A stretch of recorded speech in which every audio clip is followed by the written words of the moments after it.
Meus amados irmãos, saúdo a toda a igreja com a paz do Senhor.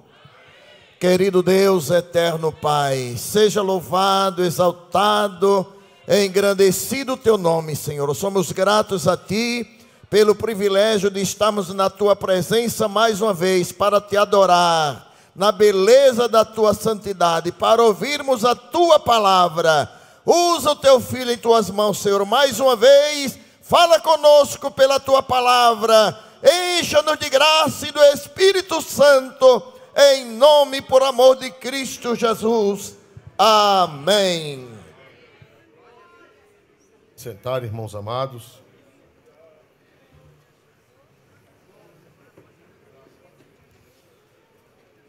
O Senhor Jesus, falando das Escrituras do Antigo Testamento, Ele disse aos judeus dos seus dias: examinais as Escrituras, porque vós julgais ter nelas a vida eterna, e são elas que de mim testificam.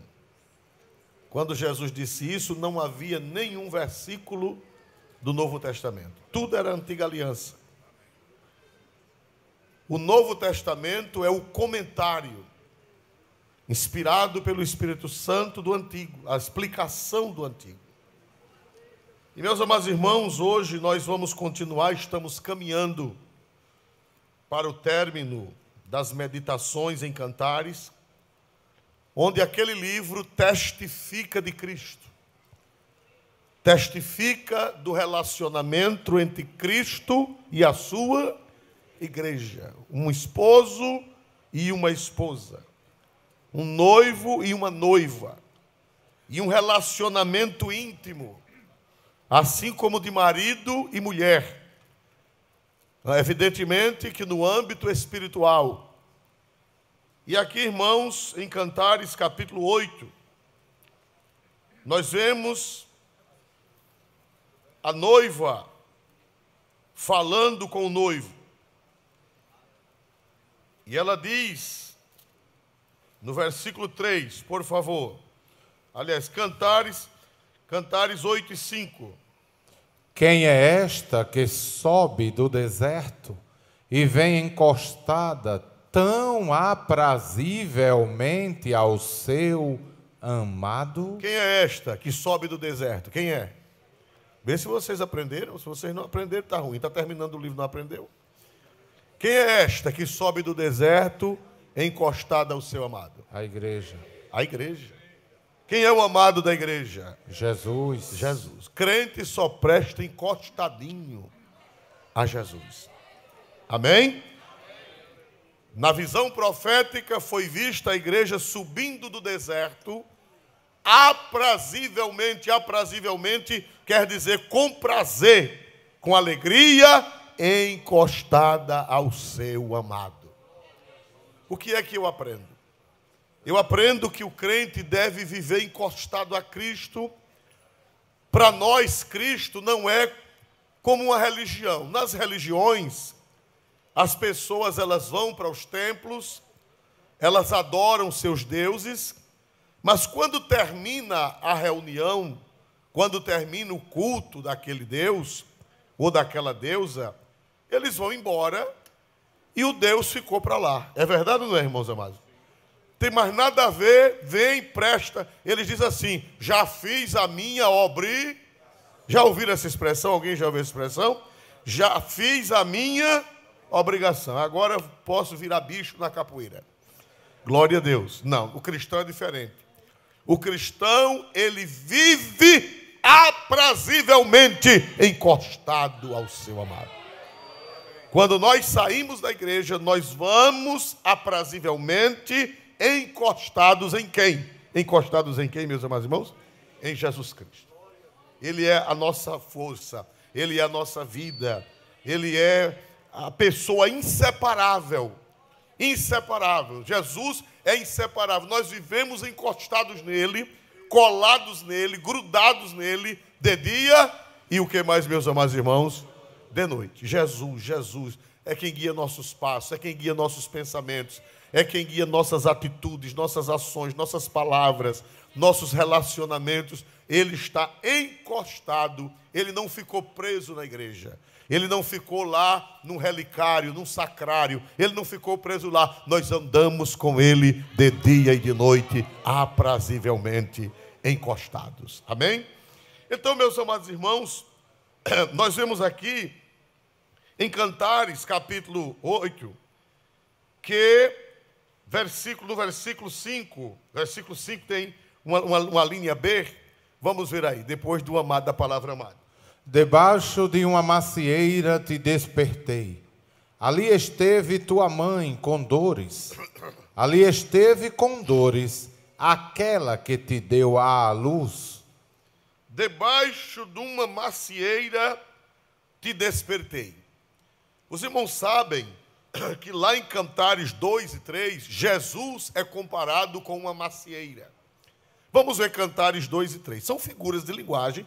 Evidentemente que o Senhor Jesus não é um pé de maçã, é uma figura de linguagem. Vamos ver, Jesus é comparado com uma linda macieira. Quem aqui já teve o privilégio de ver um pé de maçã? Quem já teve o privilégio? Pouca gente. Mas, irmãos, um pé de maçã é uma coisa linda, é linda. Ele florido ou frutificado é uma coisa fascinante, é uma coisa imponente. Ele não é muito grande, mas é uma coisa imponente, aqueles frutos vermelhos e o cheiro que exala das macieiras. Então, lá em Cantares 2 e 3, Jesus é comparado com uma macieira. É uma figura de linguagem, uma metáfora. Evidentemente que Jesus não é um pé de maçã. Ele disse, eu sou o pão da vida. É uma metáfora, não significa que nós comemos Jesus rasgando pelos dentes.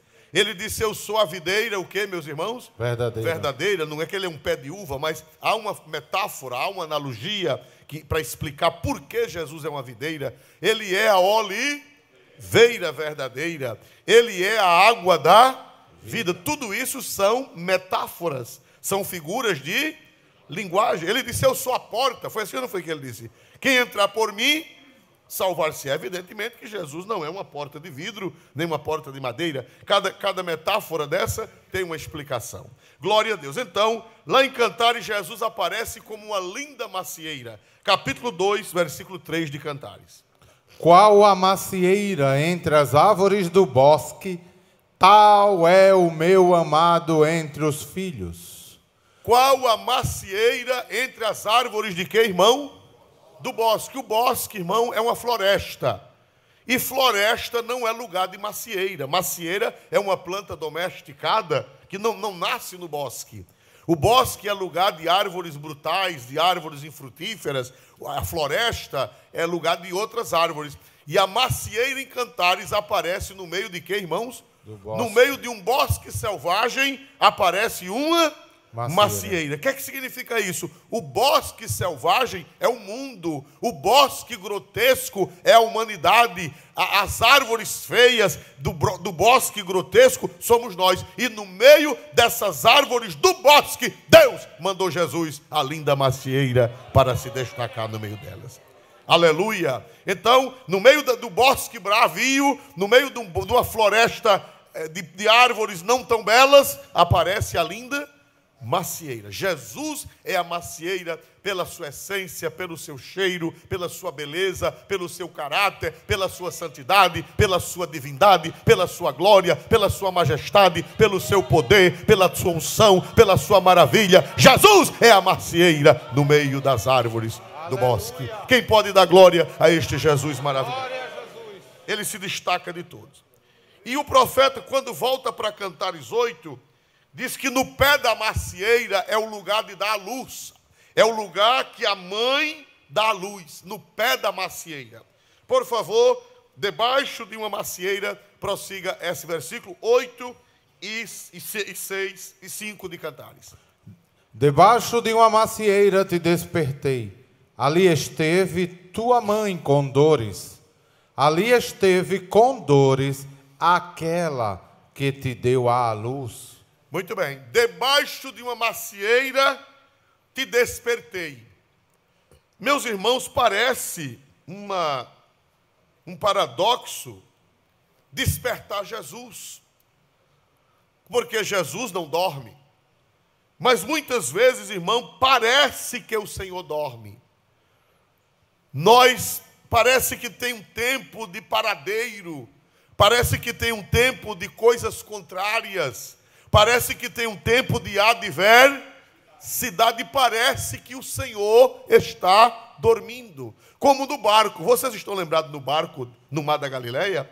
Diz que estava havendo uma grande tempestade. Estava havendo uma grande tempestade. E o Senhor Jesus, como homem, não como Deus, porque Jesus carregava em si as duas naturezas, a natureza divina e a natureza humana. Ele no princípio era o Verbo estava com Deus e o Verbo era Deus. Jesus já existia na eternidade consubstancial com o Pai. Ele era Deus. Porém, para salvar a humanidade, ele se fez o quê? São João 1,14, São João disse, e o Verbo se fez carne. Então, é um mistério. Pastor, me explique como é que Jesus, sendo a segunda pessoa da Santíssima Trindade, sendo Deus, se transformou em homem. E ficou sendo 100% Deus e 100% homem. Me explique.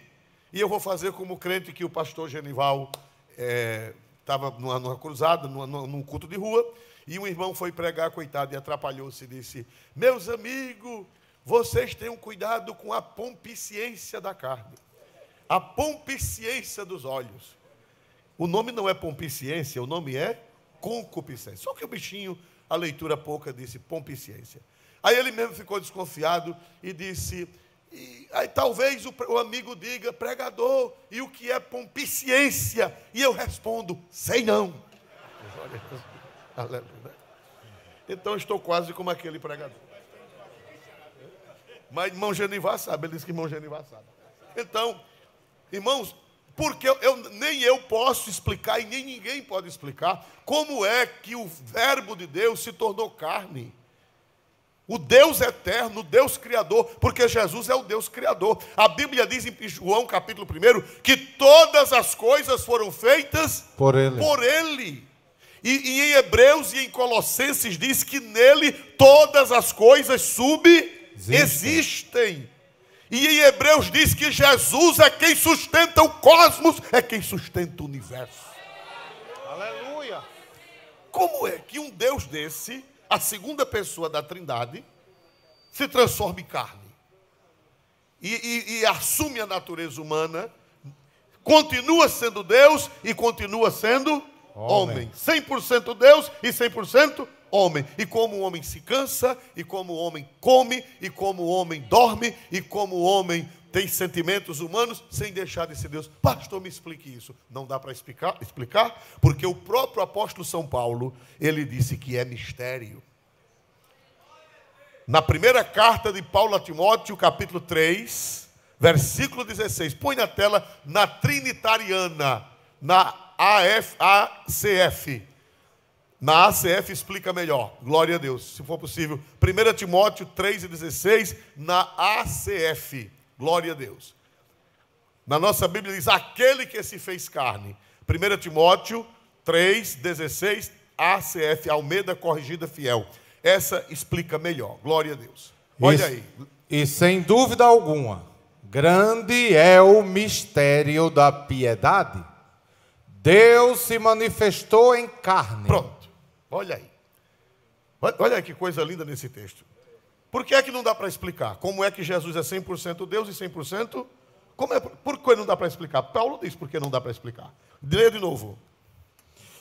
E sem dúvida alguma, grande é o mistério da piedade. Deus se manifestou em carne. É o que grande, o que, irmão? É grande este mistério. Não dá para entender, dá para crer. Agora, para explicar, não dá. Não dá. E pasmem, ele voltou para o céu e levou essa carne.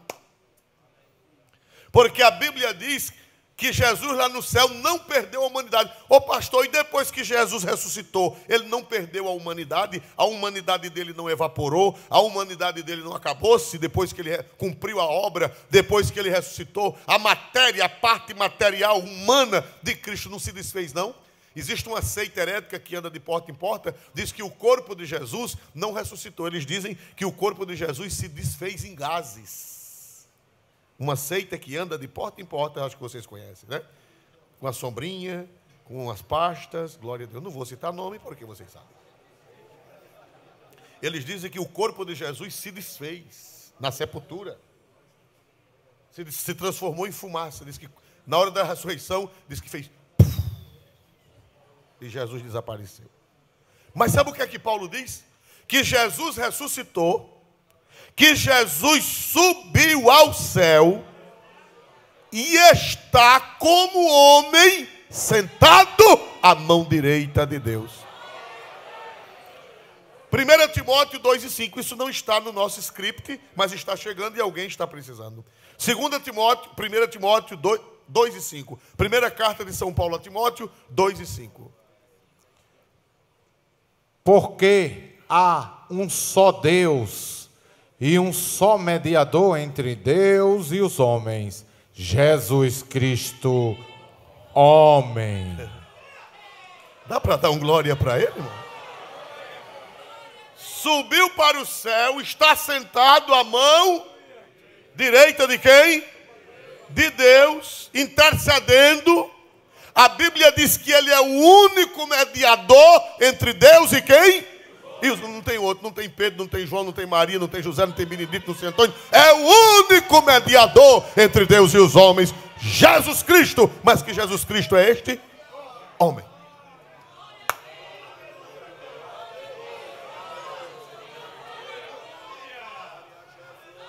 A natureza humana de Jesus nunca mais vai ser desfeita.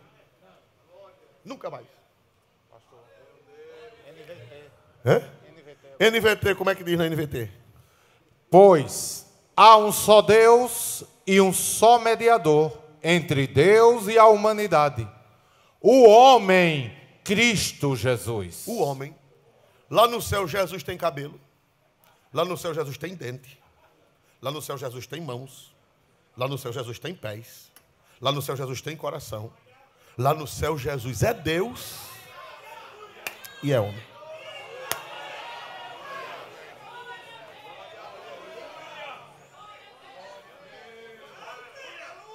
E a chegada dele lá é a garantia que nós também vamos chegar lá.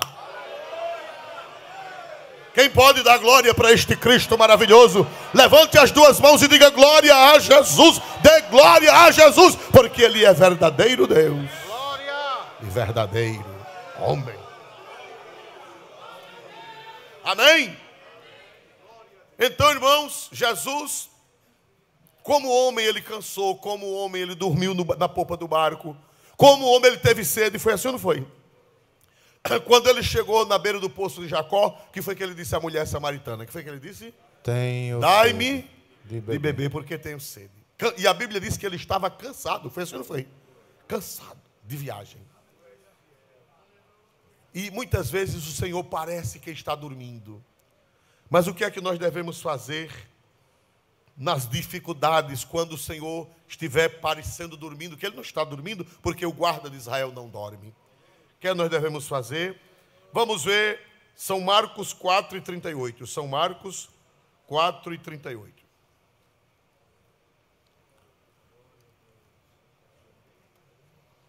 E ele estava na popa, dormindo sobre uma almofada.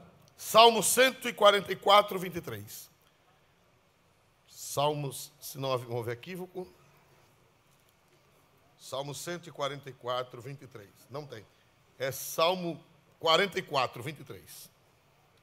Salmo 44, 23.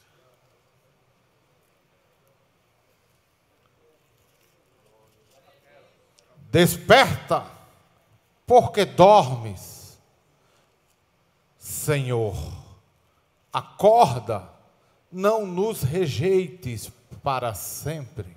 Desperta, porque dormes, Senhor. Acorda, não nos rejeites para sempre. Mas o guarda de Israel não dorme. Porque o salmista disse: acorda, Senhor. Desperta, Senhor. Não nos rejeites, Senhor. Isso é uma figura de linguagem. E muitas vezes o Senhor, na nossa vida pessoal, na vida da igreja local, da igreja estadual, da igreja nacional, da igreja mundial, parece que o Senhor está dormindo, parece que o Senhor, meus irmãos, tem tempos de paradeiro, tem tempos que não tem pesca, parece que tem tempos de tempestade, e parece que o Senhor está o quê, meus amados irmãos? Dormindo. Mas o que é que nós devemos fazer? Nós devemos chegar para o Senhor e dizer: Senhor, acorda, Senhor, senão perecemos. E como é que a gente grita para acordar Deus? No sentido figurado, porque Deus não dorme.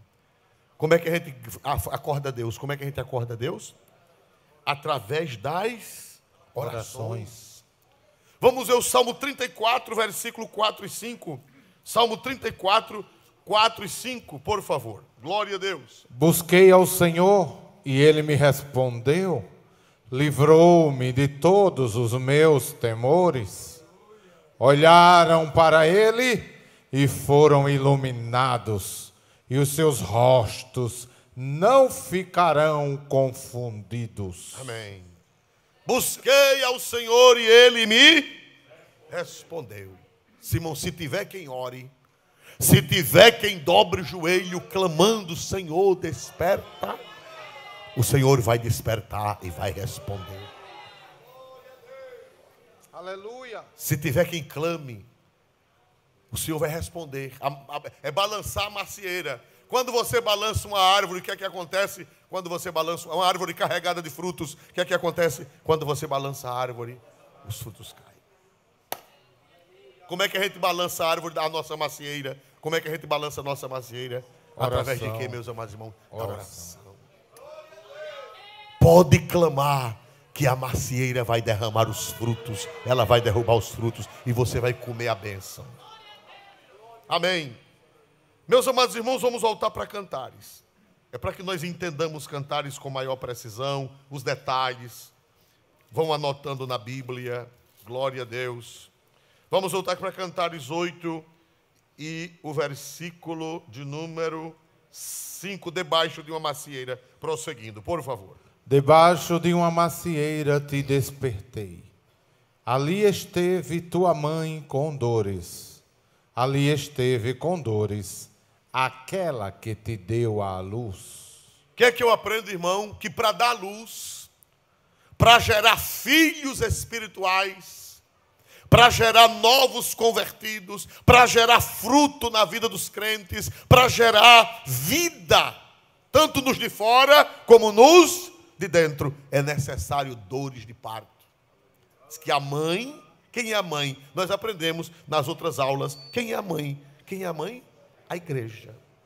A igreja dá luz no pé da macieira, debaixo de uma macieira. Quem é a macieira? Me ajudem a pregar. Quem é a macieira?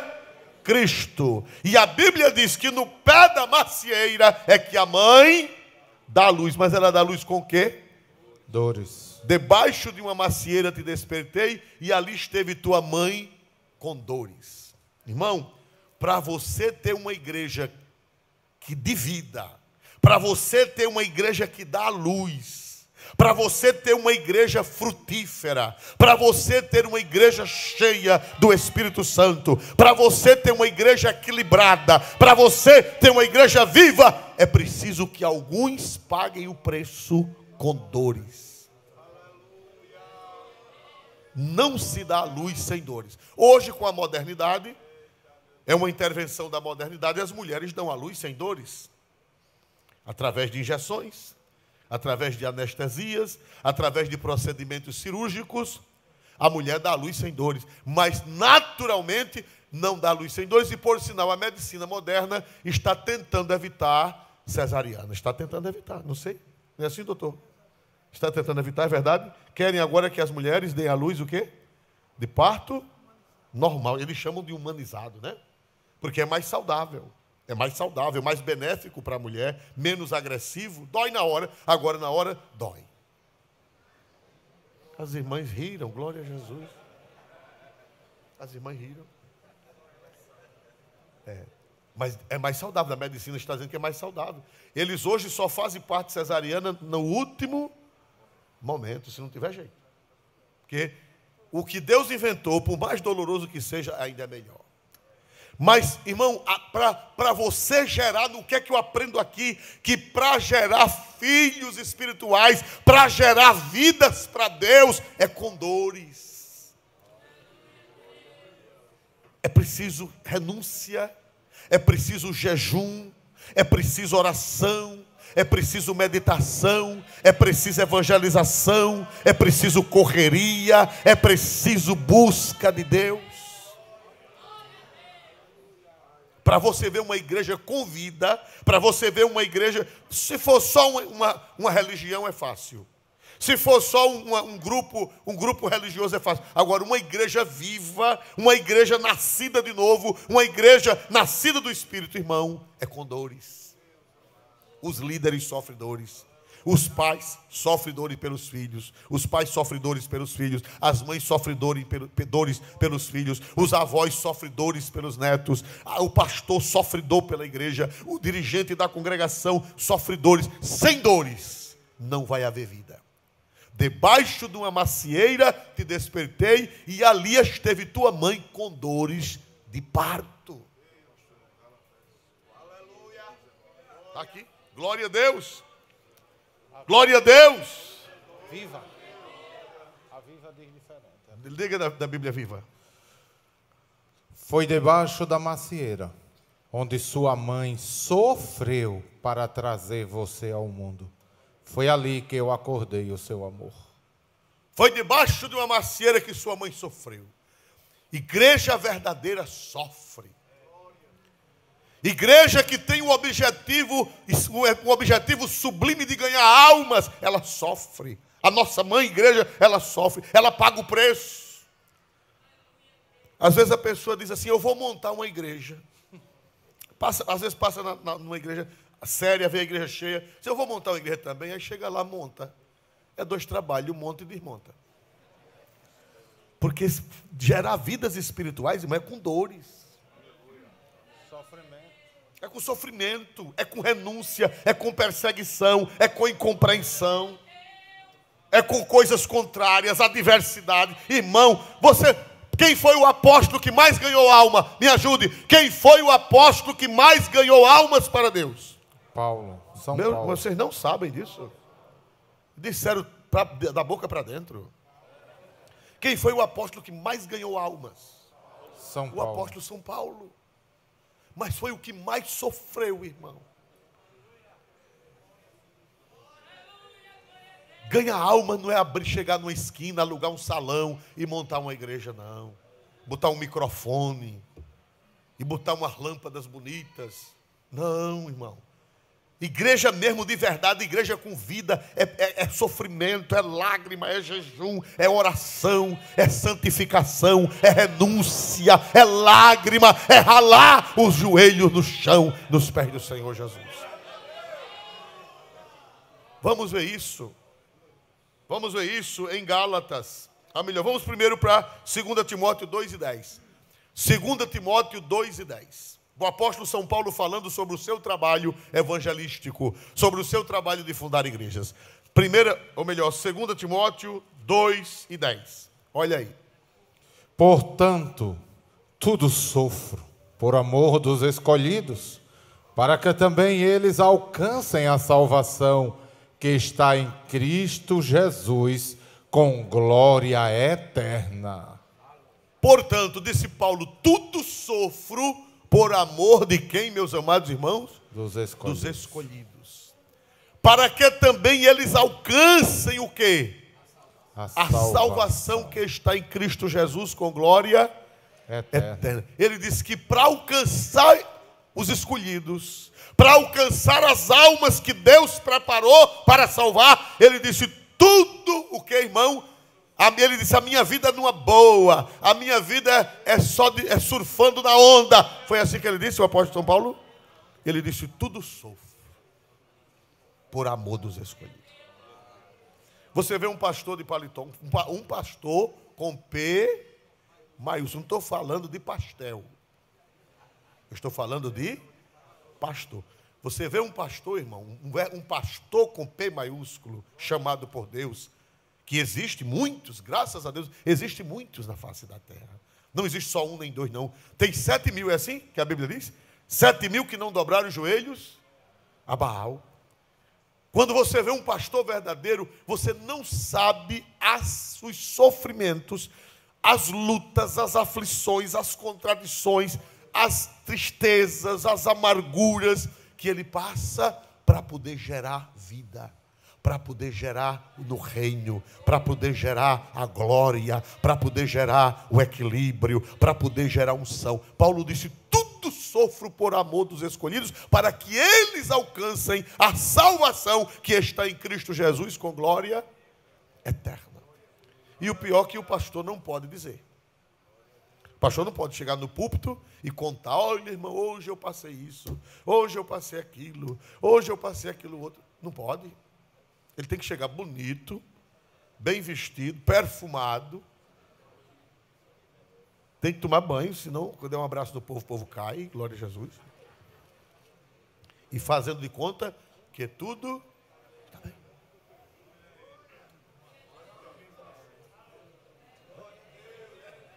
Não pode dar desabafo. Tem igreja por aí fora que o povo dá desabafo, né? Aqui tem crente assim, aqui eu... Não, o povo quer isso aqui, o povo quer a palavra de Deus. Suas lutas, seus sofrimentos, você vai contar onde? Onde é que você vai contar seus sofrimentos? Nos pés de Jesus. Dá para dar um glória para Deus? Glória a Deus. Para ganhar alma é com sofrimento, irmão.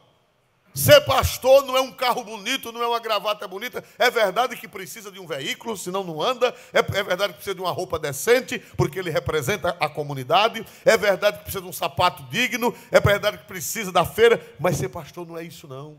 Ser pastor é isso aí. Tudo sofro por amor dos escolhidos, para que eles alcancem a salvação que está em Cristo Jesus. Por isso que lá em Cantares diz: debaixo de uma macieira a minha mãe te deu a luz, com dores de parto.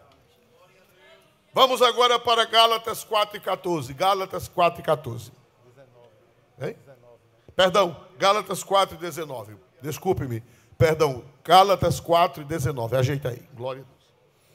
Meus filhinhos, por quem de novo sinto as dores de parto, até que Cristo seja formado em vós. Prestem atenção, palavra por palavra. Quem foi que fundou a igreja dos Gálatas, a igreja da Galácia? Quem foi que fundou? O apóstolo São Paulo. São Paulo. Mas, irmãos, quando Paulo saiu, apareceram uns hereges, apareceram uns falsos profetas, uns falsos pastores, e envenenaram a igreja. E ele, quando sabe disso, ele escreve uma carta para eles, repreendendo-os, aconselhando-os. Tudo que Paulo ensinou, os falsos profetas tentaram desmanchar o que Paulo ensinou. Ainda hoje tem gente assim, pastor dá doutrina na igreja, e alguém fica: obedeça não. Aquilo é a conversa dele. Graças a Deus que hoje não tem mais. Tem, irmão. Gente que envenena. Paulo pregou em Galácia, ganhou a igreja, fundou a igreja. A Bíblia diz que eles receberam o Espírito Santo, foram batizados no Espírito Santo, e quando Paulo saiu, chegou uma outra turma e desmanchou tudo que Paulo havia ensinado. Aí Paulo manda uma carta para eles, que não dá tempo da gente meditar nas queixas de São Paulo, e ele diz: meus filhinhos. Aí no fim ele trata como com carinho, irmão. Meus filhinhos. Veja, eu queria que todo mundo lesse, por favor, junto com o pastor Múcio. 1, 2, 3. Meus filhinhos, por quem de novo sinto as dores de parto, até que Cristo seja formado em vós. Meus filhinhos, primeiro teve que tratar com brandura. Não pode meter o cacete. Tem pastor que diz, aqui tem um bocado de gente sem vergonha, glória a Jesus. Mas não pode dizer isso não. Meus o que, irmão? Meus o que, irmão? Filhinhos. Meu bem, meu amor, meu cravo, meu bugari, meu cravo de defunto. Tem que tratar com carinho, irmão. Mesma coisa toda engringolada, mesmo tudo errado, pastor tem que tratar com carinho as ovelhas. Não pode meter o cacete porque viu a coisa errada. Vocês são os desobedientes, vocês são os rebeldes, né? Glória a Deus, vocês vão ver, eu vou meter o pau na venta de vocês. Glória a Jesus. Não. Paulo disse, meus filhinhos. Por quem, agora veja a profundidade do texto sagrado. Por quem de novo sinto o quê? As dores de parto. De novo, quer dizer, ele já tinha sentido uma vez e agora outra vez. Pastor é homem espetado de dores. Quando pensa que a coisa está boa, aparece um cão do outro lado. É verdade, não é, irmãos amados? Você tem uma festa, Jesus salva, cura, batiza, alegra, esse domingo de noite, Jesus batiza 30, salva 40, e o fogo pega e você volta para casa. Agora, quando é na segunda-feira, na porta, um problema desse tamanho. É verdade ou não é? Porque pastor vive assim, de novo, sinto o quê? Sinto o quê? Sinto o quê, meus irmãos? E não pode perder a paciência. Tem que chamar de quê, irmãos? Eu não quero dizer não, né? Tem que chamar de quê, meus irmãos? Filhinho, meu bem, meu cravo, meu bugari, digo o nome de outra flor, meu bem me quer. Não pode perder o equilíbrio. Mas o coração com dores de parto.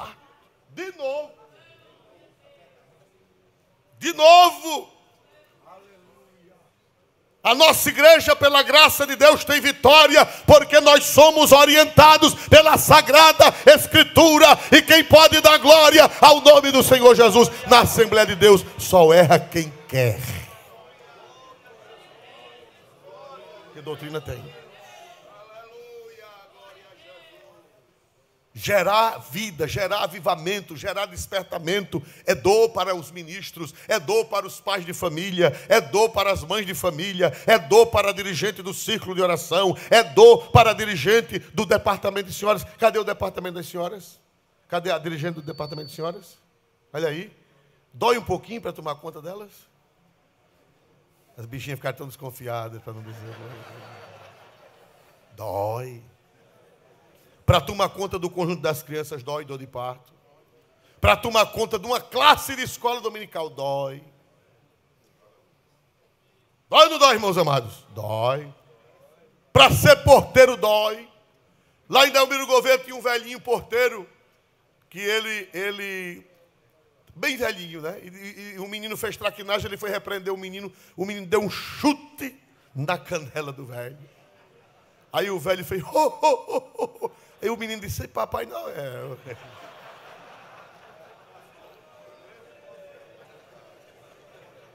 A obra de Deus é feita com dores de parto.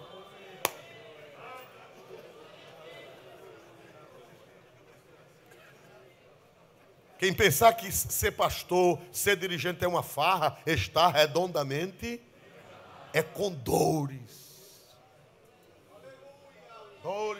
Dores da ingratidão. É verdade ou não é, irmãos amados? Dores da traição. Dores de calúnia. Dores de contrariedades. Mas Paulo disse, tudo sofro por amor dos escolhidos, para que eles alcancem a salvação. Nosso alvo é que o povo alcance o que, irmão? É que o povo alcance o que, irmão?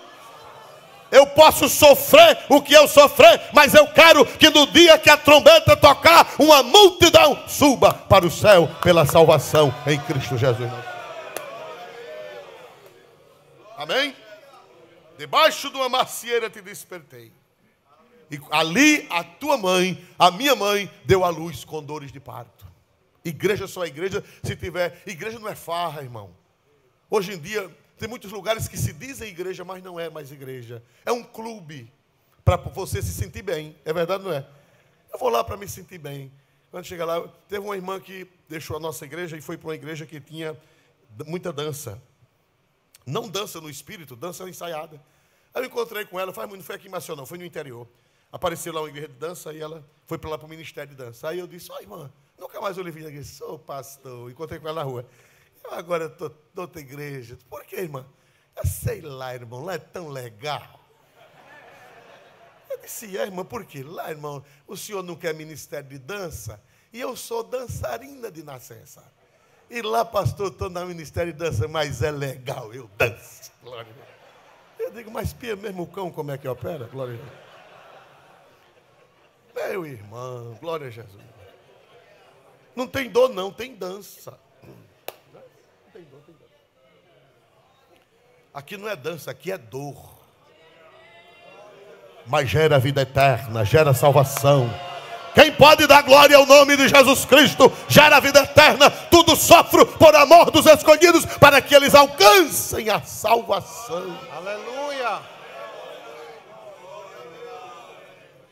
Aleluia.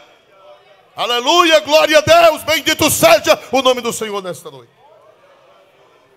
Então, irmãos amados, quem pensar que ser crente, ser pastor, ser obreiro, ser obreira, está pensando que é fácil, está redondamente o que, irmãos? Enganado. É com dores, com dores, com dores. Ser crente é com dores. Jesus disse, quem quiser ser meu discípulo, negue-se a si mesmo. Tome o que, meus amados irmãos? A sua cruz. A sua cruz e o que, irmãos amados? Siga-me. Cruz é coisa de farra ou é coisa de dor? Dor. Cruz é coisa de dor. Então, meus amados irmãos, nós vemos aqui. Aí agora ela faz um pedido ao noivo. A noiva faz um pedido ao noivo. Glória a Deus. Vamos ver qual é o pedido do versículo de número 6. Põe-me como selo sobre o teu coração, como selo sobre o teu braço, porque o amor é forte como a morte e duro como a sepultura o ciúme. Muito bem. Meus amados irmãos, ela diz assim, a noiva diz, põe-me como selo sobre o teu coração. Pastor, o que é isso? Para nós entendermos essa linguagem bíblica, nós temos que ir para estudar o contexto, e estudar a história, e estudar o contexto social, cultural daquela época. Naquela época, pouquíssimas pessoas sabiam ler. Pouquíssimas. E o que é que acontece? Até os reis, muitos reis, não sabiam ler. Só quem sabiam ler era uma classe privilegiada chamada escribas. Isso no mundo egípcio, no mundo cananeu, no mundo hitita, no mundo assírio.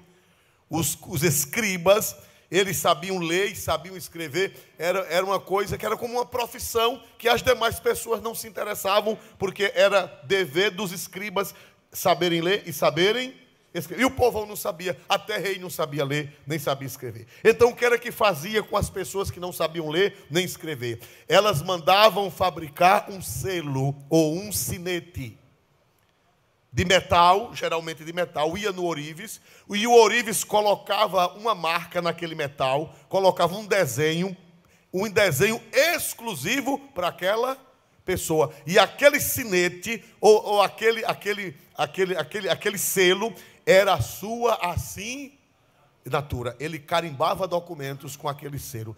Era pessoal e intransferível, não podia dar a ninguém. Era como cartão de crédito. Não dê o seu cartão de crédito a ninguém. Nem a sua mãe. Não dê. Dê a mulher a pulso. Glória a Jesus. Aleluia. Mas a sua mãe não dê, a seu pai não dê, a seu amigo não dê, porque você vai perder o amigo. Ô fulano, me empresta teu cartão, que o meu está sujo. Ora, ele sujou o dele. Quanto mais o teu. Ele não teve pena dele.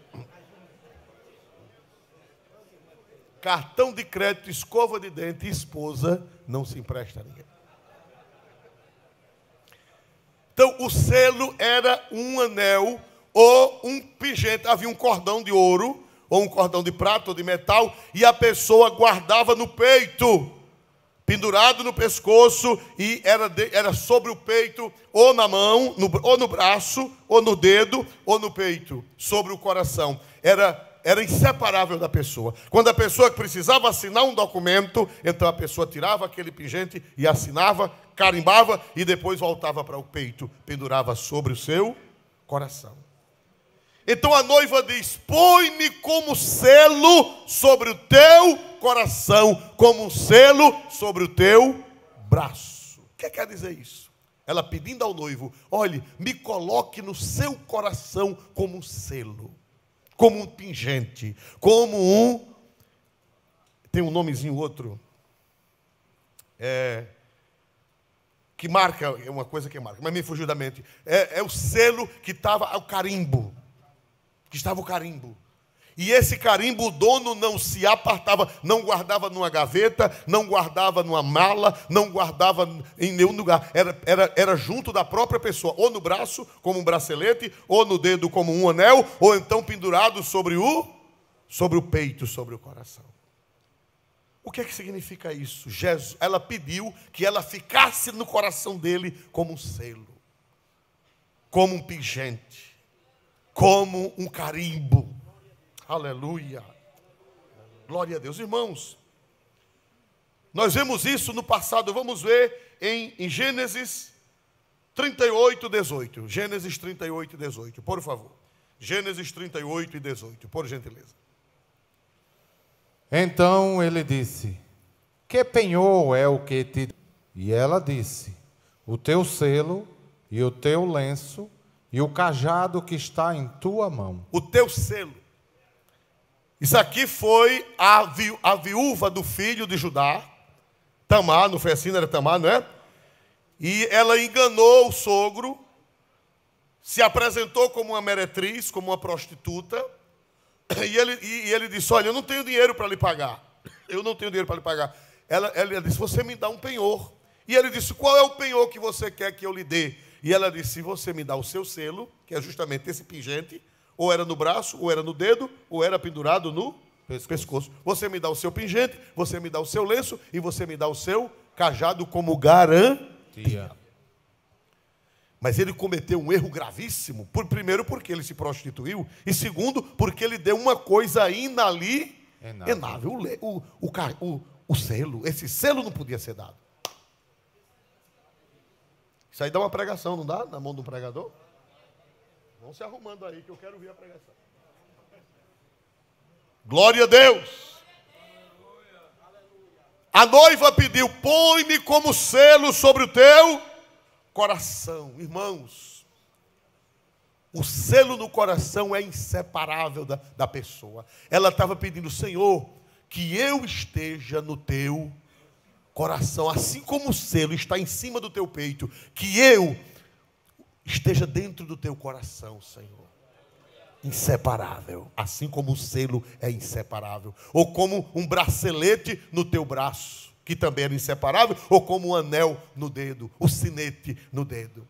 Irmão, o Senhor, Ele nos carrega. O que é que eu aprendo aqui? Eu aprendo que o Senhor nos carrega. O nosso relacionamento com o Senhor é maravilhoso. Ele nos carrega no peito dEle, Ele nos carrega no coração dEle, como se fosse um pingente, como se fosse um selo, como se fosse um sinete real. Ele disse: ainda que uma mãe se esqueça de ti, eu não me esquecerei de ti. Porque tu és um pingente. Tu estás no meu coração. Irmão, medita nisso. Tua pessoa, teu nome está sobre o peito do Senhor Jesus. O diabo às vezes diz: tu estás desamparado. O diabo diz: para ti não tem jeito. O diabo diz, tu é um azarado. O diabo diz, Deus não te ama. Aí você pega a Bíblia e diga, Satanás, eu sou um pingente sobre o peito do Senhor Jesus. Eu sou um selo sobre o peito do Senhor Jesus. O Senhor Jesus me ama. Ele disse, eis que com amor eterno eu te amei e com amorável benignidade te atraí. Irmão, não tem quem arranque esse pingente do peito de Jesus. Esse pingente é você. Esse selo é você. Essa peça preciosa no peito do coração de Jesus é você. Quando o diabo vinha dizer que Deus não lhe ama, diga, Satanás, como é que ele não me ama? Eu estou pendurado no peito dele. Isso demonstra no sumo sacerdote. Quando Deus mandou fazer a roupa de Arão, vamos abrir a Bíblia em Êxodo 28. Quando Deus mandou fazer a roupa de Arão, Deus mandou botar em cima da roupa de Arão um peitoral com 12 pedras. 12 pedras. 12. Pedras preciosas. Vamos ver isso. Êxodo 28 e 11. Conforme a obra do lapidário, como o lavor de selos, lavrarás estas 2 pedras com os nomes dos filhos de Israel, engastadas ao redor em ouro as farás. E porás as 2 pedras nas ombreiras do éfode, por pedras de memória para os filhos de Israel. E Arão levará os seus nomes sobre ambos os seus ombros, para a memória diante do Senhor. Essas não eram as pedras do peito. Essas eram 2 pedras dos ombros. Disse que Arão era o sumo e ele era o único que entrava no santo dos santos. Diante de quem? De Deus. E quando ele entrava no santo dos santos, além de 12 pedras com os 12 nomes dos filhos de Israel, ele entrava com 2 pedras, uma aqui e outra aqui, pedras preciosas, 6 nomes de um lado e 6 nomes do outro. Quando Arão entrava diante de Deus, que Deus olhava para Arão, quem era que Arão via? Aliás, quem era que Deus via em Arão? Quem era que Deus via em Arão? O nome das 12 tribos de Israel, lavrada em pedra preciosa com engaste de ouro. Presas com engastes de ouro. Quando o sacerdote Arão entrava diante de Deus, estava Judá, estava Levi, estava Issacar, Rúben, Simeão, Dan, Gade, Azé, Naftali, Zebulon e Benjamim. Os 12 nomes estavam ali, no peito de Arão e nos ombros de Arão. Quem é o nosso sumo sacerdote? Hoje não tem mais sumo sacerdote na terra. Quem é o único sacerdote que chega, o único sumo sacerdote que chega diante de Deus para interceder por nós? Quem é? Diga o nome dele. Jesus. Diga o nome dele. Jesus. Jesus hoje é o nosso sumo sacerdote. Arão era um tipo de Cristo, era uma figura de Cristo. Hoje não precisa mais de sumo sacerdote, porque nós temos um sumo sacerdote diante de Deus. E quando Jesus chega diante de Deus, sabe o que é que ele leva para apresentar ao Pai? Você sabe o que é que ele leva? O nome de cada um de nós. Quando Deus olha para Jesus, a Bíblia diz em Hebreus que Jesus é o nosso sumo sacerdote. Quando Jesus chega diante do Pai, meu irmão, já pensou? Meu nome, o meu pobre e miserável nome, está lá no peito de Jesus. José Orisvaldo Nunes de Lima. Múcio Arruda. Aleluia. Luciano Aquino. Alberto Olímpio. Herman Trindade. Diga seu nome. Todo mundo diga seu nome. Cada um dê um grito. Diga o seu nome. Múcio. Mais alto, diga seu nome. Múcio. Pois o seu nome está no peito.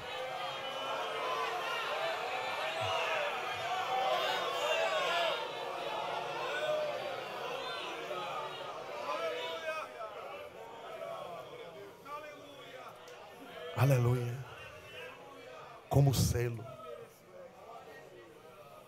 Que coisa gloriosa. A noiva pediu: põe-me como selo sobre o teu coração. O seu nome está nas mãos de Jesus. O seu nome está numa pedra preciosa no peitoral de Jesus lá no céu. Aí quando o pai olha para Jesus, por que é que toda bênção vem através de Jesus? Porque os nossos nomes estão em quem? Estão em Jesus. Não está em Pedro, não está em Tiago, não está em João. João é gente boa, Tiago é gente boa, Maria é gente boa, Benedito é gente boa, mas só tem um sumo sacerdote que carrega no coração nosso nome. Aleluia. Então, meu irmão, você volte para casa tranquilo. O seu nome está selado no coração de Jesus. Aleluia. Aleluia. Outra coisa, deixa eu dizer outra notícia para encerrar. No tempo antigo, olha, no tempo antigo, quando havia muitas guerras, eu vou encerrar com esta palavra. Quando havia muitas guerras no tempo antigo, aí os filhos iam para a guerra. Era ou não era? Iam para a guerra e as mães ficavam rindo ou chorando? As mães chorando. E às vezes os filhos nunca mais voltavam. Sabe o que era que elas faziam? Elas iam na casa de um lapidador, de um ferreiro, e elas mandavam colocar o nome dos filhos na mão, na palma da mão. Para nunca o quê? Para nunca o quê? Esquecer. Chorando. As mães que perdiam os filhos iam chorando e elas mandavam gravar o nome dos filhos. E quando o tempo ia passando, que elas queriam esquecer os filhos, o que era que acontecia? Elas olhavam para a mão. Aí Deus disse a mesma coisa, Isaías 49. Isaías 49 não está no script. Vamos nos colocar de pé.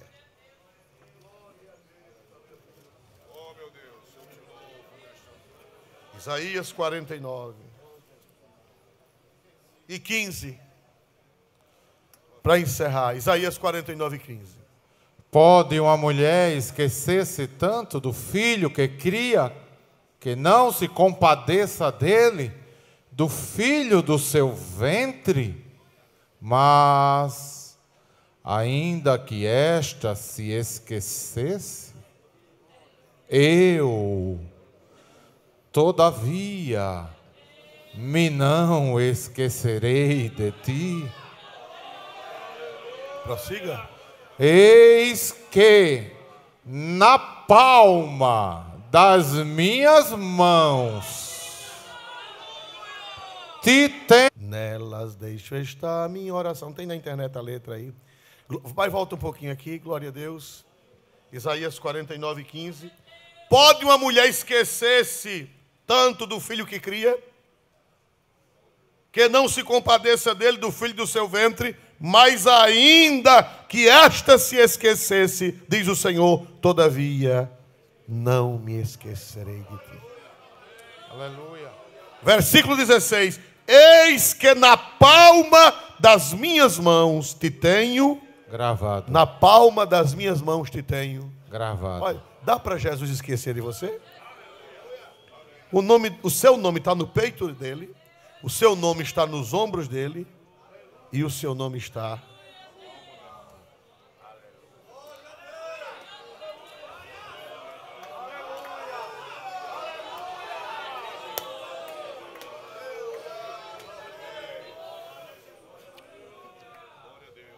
Meu caminho ponho em suas mãos, nelas deixo estar minha oração. Nessas santas mãos estão gravados, está na tela, meu nome e o teu, ó meu querido irmão. Meu nome está nas mãos de meu Jesus. Foi ali na cruz que eu escrevi. Esquecer-me não será possível. Tem sobre as mãos meu nome lá no céu. Foi na dura cruz em que morreu. Que tais cicatrizes? Que tais cicatrizes recebeu. Mas ao ver as mãos assim sangrarem, ele viu ali meu nome escrito está. Meu nome está nas mãos de meu Jesus. Foi ali na cruz que eu escrevi. Esquecer-me não será possível. Tem sobre as mãos meu nome lá no céu.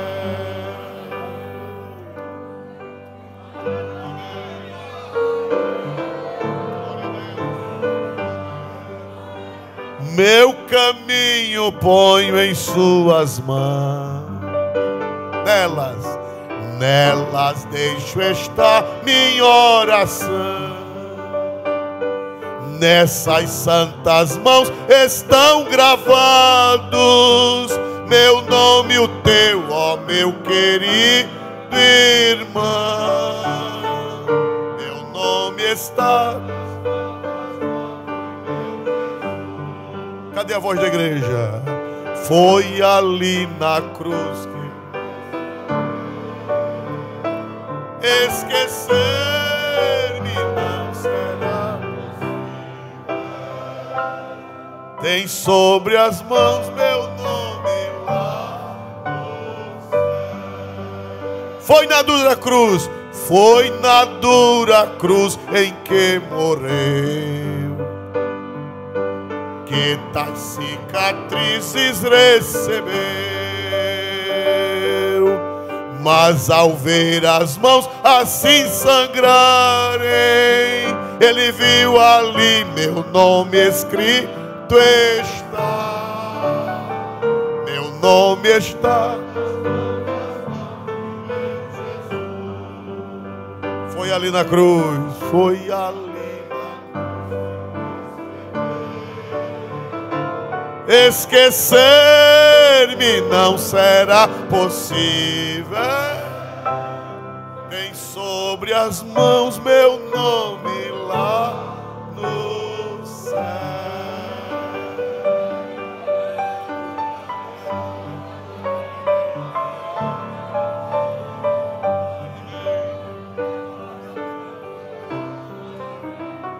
Peça para Jesus lhe encher do Espírito Santo. Quem não é batizado, peça para Jesus lhe batizar no Espírito Santo. Para você amar a este Cristo tão maravilhoso. Seu nome está na mão dele. Ele tem um pingente sobre o coração dele com o seu nome. Aleluia. Tem alguém nesta noite para aceitar este Jesus? Levante a mão, alguém que veio desejoso de aceitar este Jesus como Salvador. Meu nome está nas mãos, meu Jesus.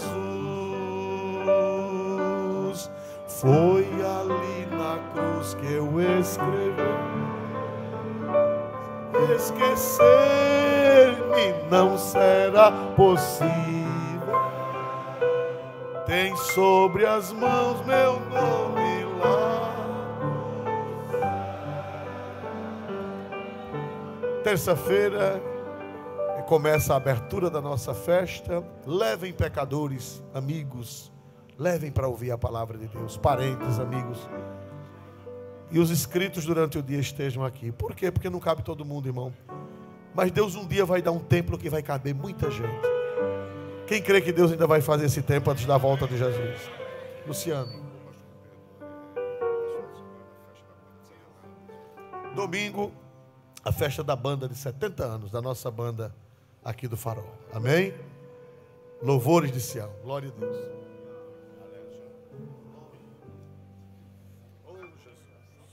Querido Deus, eterno Pai, te louvamos, Senhor, por esta oportunidade de estarmos nesta casa. neste santuário, Senhor, ouvindo a Tua palavra, a Tua voz, suave e meiga aos nossos corações. Ó Deus amado, Deus querido, obrigado, Senhor, pelos nossos nomes está em Tuas mãos, no Teu coração, no Teu peito. Não merecemos, mas o Senhor nos guarda em lembrança para nos livrar de todo mal e nos acolher com amor. Ó Pai bendito, neste momento eu te peço, nos despede em paz para os nossos lares. Nos guarda, Senhor, livra de todo mal, por Tua misericórdia e graça. Em nome do Teu Filho amado Jesus, te agradecemos por tudo. Amém. Elevo os meus olhos para os montes, de onde me virá o socorro. O meu socorro vem do Senhor, que fez os céus e a terra. O Senhor guardará tua entrada e tua saída. Desde agora e para Que sempre. a graça do nosso Senhor Jesus Cristo, o amor de Deus e a comunhão do Espírito Santo seja com todos, e todos dizem... Amém. Dê a paz ao vizinho, irmãos, que é bom. E diga para ele que ele é um pingente no peito de Jesus. Jesus não vai esquecer de você nunca.